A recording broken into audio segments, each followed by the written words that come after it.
Bonjour tout le monde et bienvenue à cette entrevue en direct de l'activité d'exploration Je m'oriente en live proposée par l'organisme Jeunes Explo Stage d'un jour.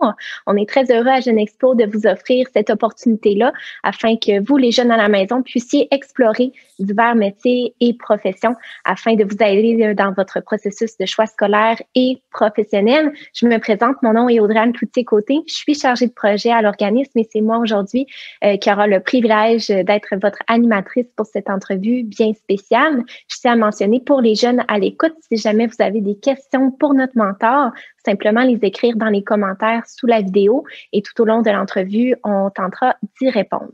Alors, sans plus perdre de temps, je vous présente notre mentor d'aujourd'hui, Madame Véronique Roy, qui est éducatrice à la petite enfance. Bonjour Véronique. Bonjour. D'abord, un énorme merci d'avoir accepté l'invitation. C'est un fier service que vous rendez à la jeunesse aujourd'hui. Pouvez-vous nous expliquer, en fait, pourquoi est-ce que c'est important pour vous de vous adresser aux jeunes, puis de partager votre passion pour votre beau métier aujourd'hui? Parce que le métier d'éducatrice est beaucoup moins connu présentement auprès des jeunes.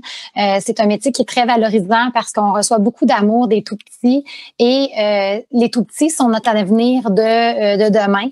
Donc, ils commencent en CPE avant d'aller à l'école et c'est nous qui les préparons là, comme éducateurs à se développer et tout ça pour éventuellement aller à l'école. Donc, c'est une belle façon aujourd'hui là, de faire la promotion de votre métier puis d'encourager la future relève à aller vers ce secteur professionnel. On a hâte d'en apprendre plus. Donc là, on sait que vous êtes éducatrice à la petite enfance auprès des tout-petits. Pouvez-vous nous parler de votre environnement de travail? Donc, moi, je suis éducatrice auprès d'enfants de 18 mois. J'ai 8 petits de 18 mois à 2 ans et demi que je fréquente 4 jours par semaine. Je leur offre un programme d'activités éducatives dans une routine. On offre des activités d'exploration, manipulation, des activités de musique et mouvement, 2 collations, un dîner.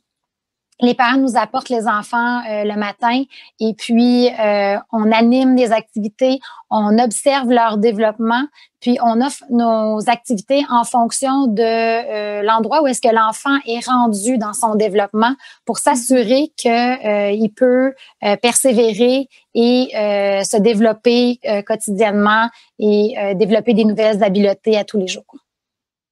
Donc, vous l'avez dit tantôt, c'est un travail qui est extrêmement valorisant. Vous êtes là du tout début pour justement aider les enfants là, dans leur développement, autant point de vue cognitif que motrice aussi. Donc, vraiment un travail qui est très valorisant. Dans le fond, on travaille au niveau de l'approche d'apprentissage, le développement socio-affectif des enfants avec l'adulte, avec les autres enfants. On travaille le développement de la santé physique, au niveau de la motricité globale, motricité fine, au niveau du langage, au niveau de la littératie aussi, la communication avec les autres, le développement cognitif et l'art créatif, autant au niveau du jeu de rôle que de la création des arts. Parce que c'est vrai qu'il y a il y a toute une pensée derrière ce qu'on peut observer des enfants en train de jouer. Vous avez cette lunette-là d'observer puis de remarquer là, tel comportement, puis tout ça. Donc, c'est vraiment intéressant, là. Oui, parce que nous, on s'occupe de 0 à 5 ans des enfants.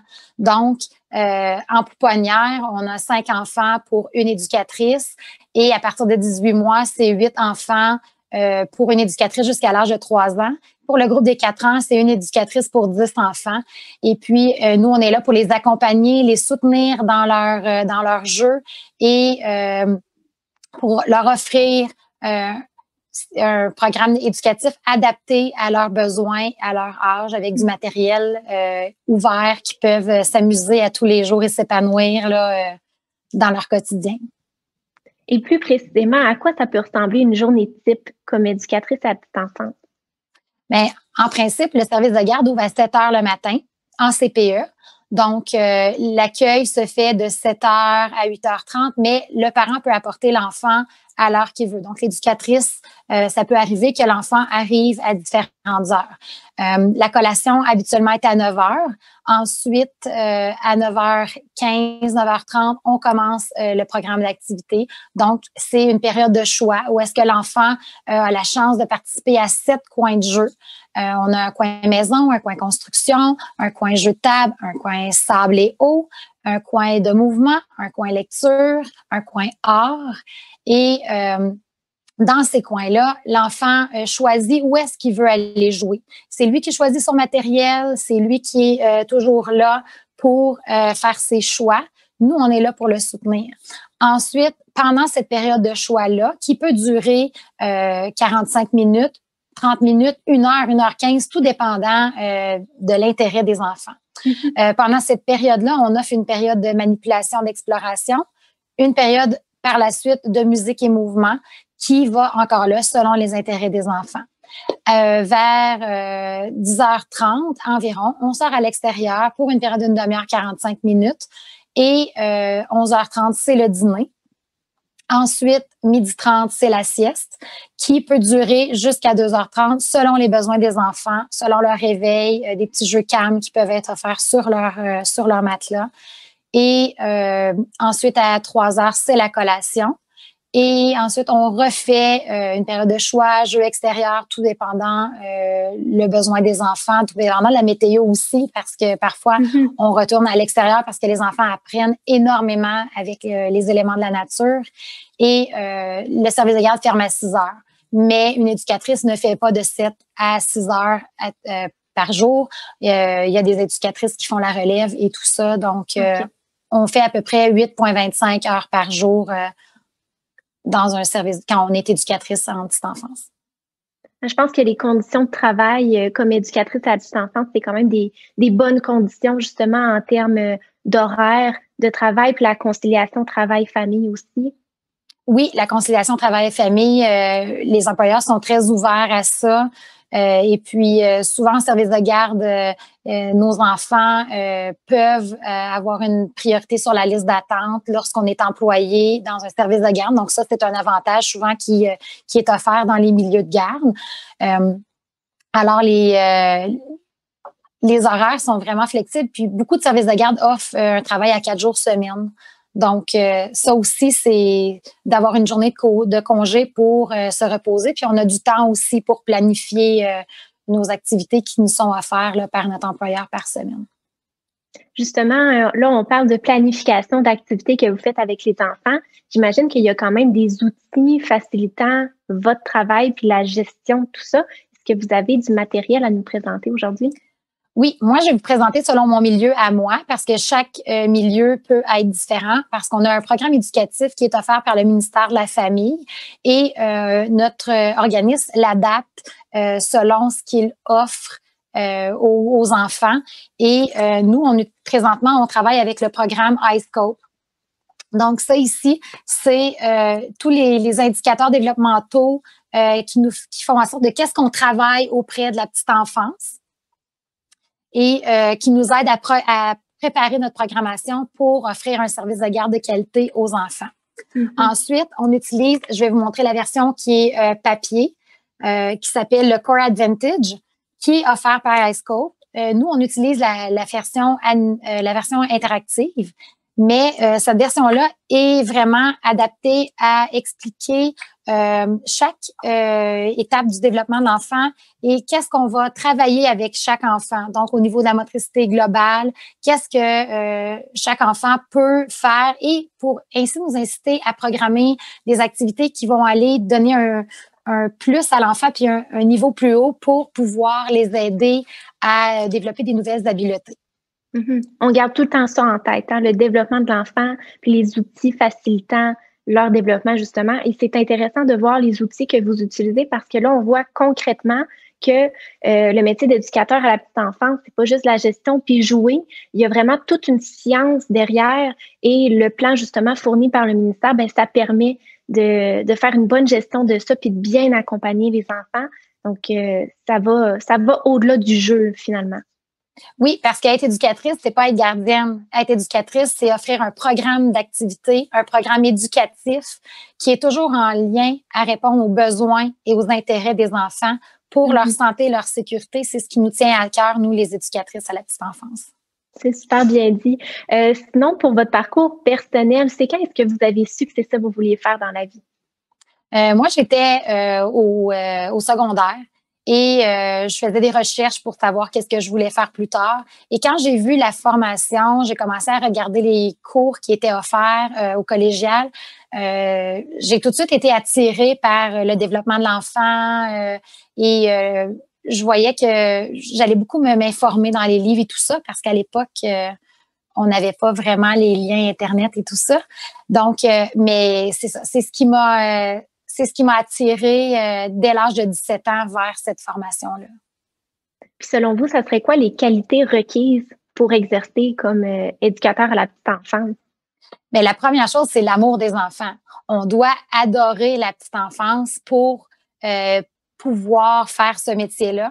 Mais ça prend de la patience, ça prend de la créativité parce que, veux pas, avec un groupe d'enfants de 0-5 ans, il faut être spontané, il faut être dynamique, on bouge, on doit pas avoir peur du ridicule. Donc, c'est vraiment les plus belles qualités qu'on peut avoir comme éducatrice pour aider les jeunes enfants là, à se développer puis à être épanouis quotidiennement. Mm-hmm. Donc, au niveau de la créativité, justement, l'amour des enfants, c'est primordial, la patience aussi. Quand on parle de la patience, oui, la patience auprès des enfants eux-mêmes, parce que veux pas, vous avez quand même de la gestion à faire, peut-être même un peu de discipline des fois, mais vous avez aussi les parents qui rentrent en ligne également. Là, vous devez communiquer aux parents le comportement des enfants que vous observez. Comment vous vivez ça comme éducatrice? Bien, ça se vit très bien parce que on fait pas de réprimande ou de retrait. Nous, dans notre programme, ce qu'on fait, c'est qu'on apprend aux enfants à gérer leurs émotions. On apprend aux enfants la résolution de conflits, la résolution de problèmes, ce qui fait en sorte que lorsqu'ils vont arriver à l'école, ils vont être capables de davantage de résoudre des problèmes mathématiques, des problèmes en français, des résolutions de conflits avec les autres enfants et avec les enseignants. On travaille avec les parents en collaboration.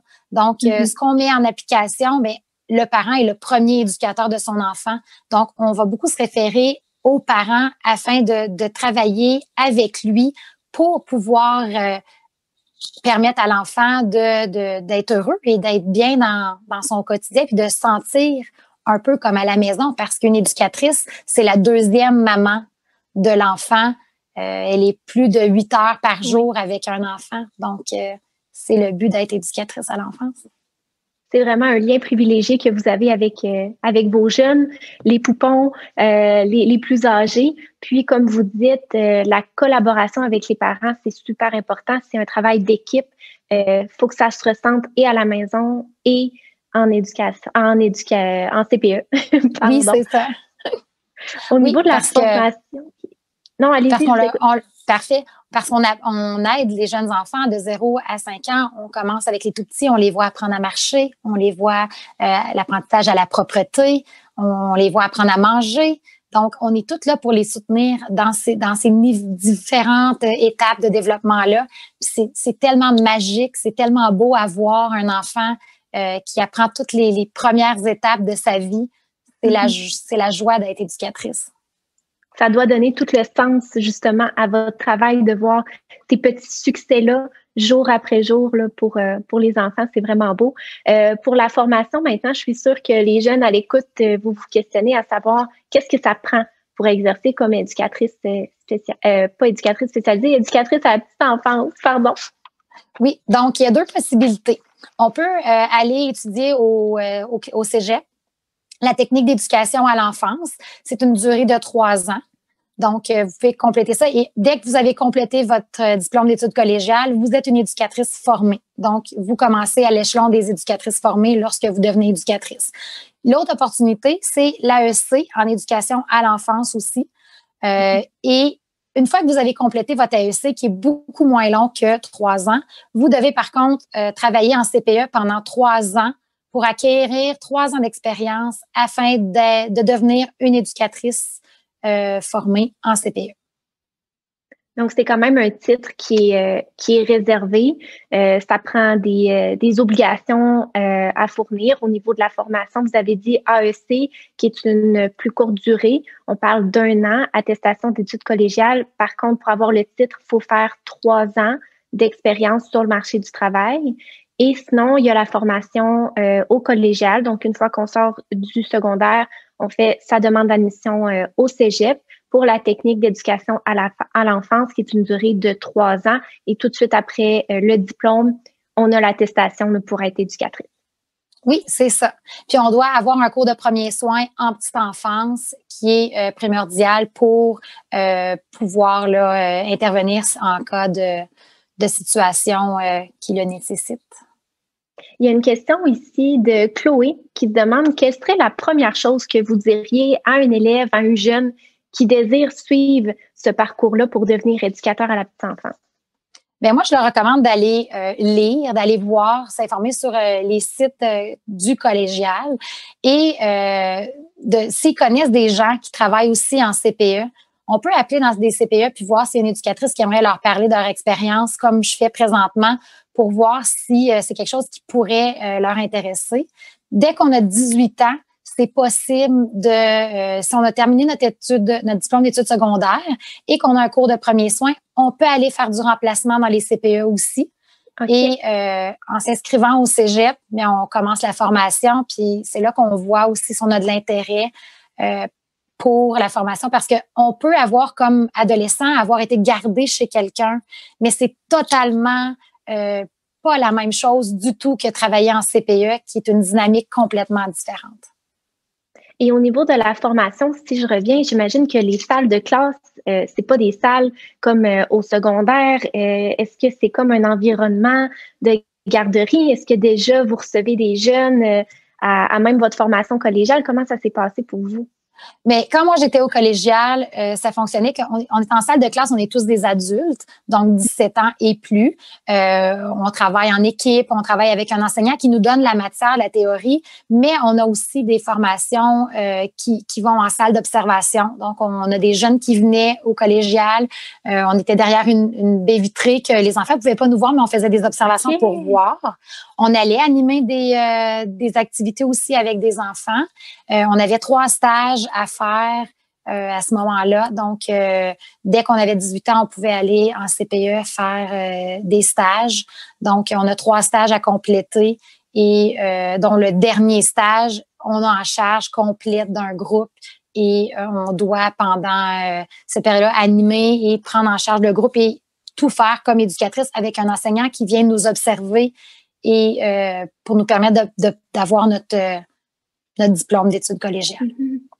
Ça, c'est vraiment un fait vraiment intéressant pour les jeunes qui pensent à faire une technique au collégial. C'est que la formation est très, très concrète. Puis déjà, avant même d'avoir votre titre d'éducateur à l'enfance, bien, vous avez la possibilité de confirmer votre choix de carrière justement en testant puis en explorant par le biais de stages, puis l'observation des enfants quand ils venaient sur votre lieu de formation. Donc ça, c'est vraiment un plus très intéressant. Sinon, pour les perspectives d'emploi, je pense que on en entend souvent parler.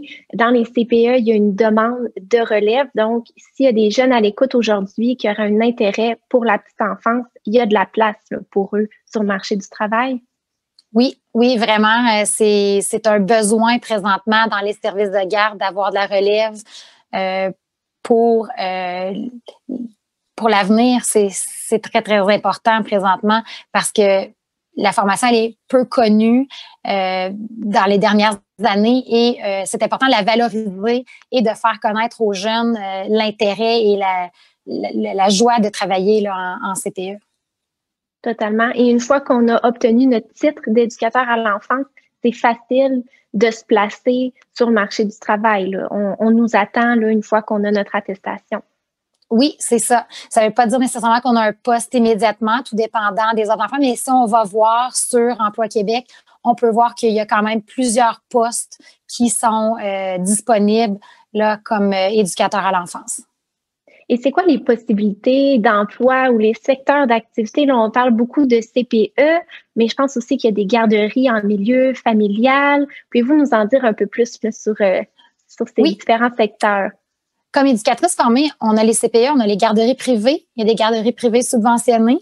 Il y a aussi des jardins d'enfants. Et donc ça fait partie des services de garde qui sont pour les éducatrices qui sont formées. On peut être éducatrice formée puis avoir un service de garde en milieu familial aussi. Donc, mais par contre, en milieu familial, on n'est pas obligé d'être une éducatrice formée pour d'avoir un DEC ou un AEC. On peut compléter la formation de 45 heures qui se donne donc sur le développement de l'enfant, le programme éducatif. 30 heures des 45 heures sont basé sur le développement de l'enfant et le programme éducatif. Santé, sécurité et alimentation sont les autres formations à compléter pour devenir responsable de service de garde en milieu familial. On doit avoir une résidence ou rester dans un logement qui permet d'offrir des services de garde. Ça doit être une résidence qui est habitée. Donc, ça aussi, c'est une opportunité peut-être d'offrir le milieu auprès de la petite enfance. En milieu familial, on a moins d'enfants. Donc, c'est une éducatrice pour 6 enfants. Et de ces 6 enfants-là, on peut avoir seulement 2 poupons ou avoir un milieu avec une assistante et offrir pour 9 enfants, dont de ces 9-là, 4 peuvent être des poupons de moins de 18 mois. Donc, il y a quand même plusieurs possibilités là, où est-ce qu'on peut travailler comme éducatrice. Puis là, vous venez de nommer qu'en milieu familial, il y a des heures, il y a des contraintes à respecter et que c'est quand même une avenue qui est possible. Dites-moi, c'est quoi le plus-value de faire son titre comme éducatrice à la petite enfance, selon vous? Bien, tout dépendant de ce que la personne recherche. Moi, ce que je crois en installation, c'est que les éducatrices sont formées, mais il y a des éducatrices en milieu familial qui sont formées aussi, qui ont complété leur technique. Donc, l'important, c'est de savoir qu'est-ce qu'on recherche parce qu'en milieu familial, on est à la maison seul, tandis qu'en installation ou en garderie privée subventionnée, on est avec une équipe de travail. Souvent, il y a une directrice, il y a une coordonnatrice, il peut y avoir des conseillères pédagogiques. Tu travailles avec des collègues de travail qui peuvent t'aider dans ta journée. Il y a une cuisinière qui fait les repas et tout ça. Donc, il y a un concierge qui fait le ménage ou une concierge le soir. Donc, on est une équipe, on s'entraide. Moi, c'est ce que j'ai recherché à travailler en installation. C'est un bon point, effectivement, le travail d'équipe puis se sentir soutenu dans notre travail. Vous avez nommé justement le cuisinier ou la cuisinière qui s'occupe des repas. Je me demande, est-ce que ça, c'est un stress pour vous, tout ce qui est les allergies alimentaires, la gestion des accidents? Comment vous vivez ça? Est-ce que c'est un défi au quotidien, justement, de surveiller la sécurité des enfants? C'est-tu un stress supplémentaire, ça, dans votre travail? Mais pour moi, ce l'est pas parce que, étant donné qu'on a une cuisinière, cette personne-là s'assure des allergies. En travaillant en installation, tout le monde est au courant des allergies. C'est affiché, on sait quel enfant a des allergies. Donc, la cuisinière, elle prend en charge tout ça et elle offre un menu qui répond au guide alimentaire canadien et qui répond aussi dans chaque groupe, selon chaque enfant, aux allergies alimentaires. C'est quelque chose qui me stresse pas parce que c'est bien identifié quand on reçoit le repas avec des bols spécifiques. Pour nous, en tout cas, dans notre milieu, chaque enfant a son bol spécifique et attitré à lui. Donc, les risques d'intervenir sur une allergie alimentaire sont très minces. Ça pourrait arriver, mais il y a vraiment des mesures qui sont prises en considération que dans la mesure du possible, que ça n'arrive pas. Ben, moi, après 20 ans, ça m'est jamais arrivé, là. Oh, ben, c'est sécurisant. Puis quand les enfants jouent ensemble, il y a quand même des risques d'accidents. Ils peuvent tomber, ils peuvent se blesser. Ça, comment vous vivez ça comme éducatrice? Est-ce que c'est un stress aussi de devoir les surveiller de façon constante ou c'est quoi votre expérience? Mais Non, parce que les enfants explorent. On offre un milieu qui est sécuritaire, on offre du matériel qui est sécuritaire. Oui, les enfants peuvent se blesser en courant, c'est arrivé, mais on a notre cours de premiers soins. Donc, on est bien habilité à intervenir en situation de blessure, en situation d'accident. Donc, on sait comment intervenir. Fait que ça, c'est une sécurité pour nous. Et en installation, en ayant d'autres collègues de travail qui peuvent nous soutenir aussi, c'est une sécurité qui fait en sorte que c'est un stress qui n'est pas là pour ma part. Totalement. Donc, la formation là est vraiment complète, puis vous vous sentez à l'aise. C'est pas un stress là de faire la gestion comme ça de blessures et tout. Vous êtes bien formé pour prévenir et agir s'il y a des situations comme ça qui surviennent. En terminant, parce que je vois que le temps file, à Jeunes Explo, nous, on fait la promotion de la mixité en emploi. C'est quelque chose qu'on valorise beaucoup auprès des jeunes pour justement initier les jeunes garçons à aller vers des métiers typiquement féminins et les jeunes filles à aller vers des métiers typiquement masculins. Pour éducateurs à la petite enfance, c'est surtout associé aux filles, métier typiquement féminin, mais je pense que vous travaillez beaucoup pour avoir plus d'hommes dans le domaine. Je vous laisse vous exprimer par rapport à ça. Oui, parce qu'on accueille des petits garçons aussi et les petites filles. Dans une maison, il y a toujours un père, une mère. Pas toujours, mais je veux dire, les enfants s'identifient, donc ils savent qui est une fille, qui est un garçon. Alors, c'est important, les jeunes garçons aussi veulent s'identifier à un papa. Donc, d'avoir un garçon qui est dans le milieu, qui offre, ben, c'est autant agréable que les jeunes filles de travailler. Donc, ça prend des hommes dans notre milieu pour pouvoir offrir des services de garde éducatifs, puis on en a besoin dans les services de garde, autant d'hommes que de femmes. C'est super bien dit. Donc, j'espère que ça peut inviter les garçons autant que les filles à faire leur choix de carrière en éducation à la petite enfance. En terminant, est-ce que vous avez quelques mots à adresser aux jeunes pour les motiver à poursuivre vers cette voie-là? Oui. Donc, si vous adorez les enfants, de 0 à 5 ans, que vous avez besoin de relever des nouveaux défis parce qu'être éducatrice, on relève des défis quotidiennement, des défis positifs. Donc, si vous avez le goût d'intervenir auprès de la petite enfance, allez vous inscrire au collégial en technique d'éducation à l'enfance. Vous allez voir qu'on apprend de ces petits enfants-là. C'est un métier tellement extraordinaire à faire quotidiennement. On aide les enfants à s'épanouir, mais comme éducateur, on s'épanouit nous aussi dans notre travail d'éducatrice à tous les jours. Bien, merci pour ces belles paroles motivantes. Vraiment, on sent la passion. Ça donne envie là, de faire le saut puis d'aller travailler dans ce domaine-là. À la maison, je vous félicite les jeunes d'avoir pris le temps de vous connecter puis d'en apprendre plus sur les perspectives d'avenir en éducation à l'enfance. Vraiment, c'est un secteur d'activité qui offre beaucoup de possibilités d'avenir. Puis, il y a de la place pour vous. Donc, n'hésitez pas, filles ou garçons, on vous attend là, pour éducateur à la petite enfance. Merci encore, Véronique, pour votre temps aujourd'hui. Et puis, les jeunes à la maison, on se revoit pour une prochaine entrevue. Merci.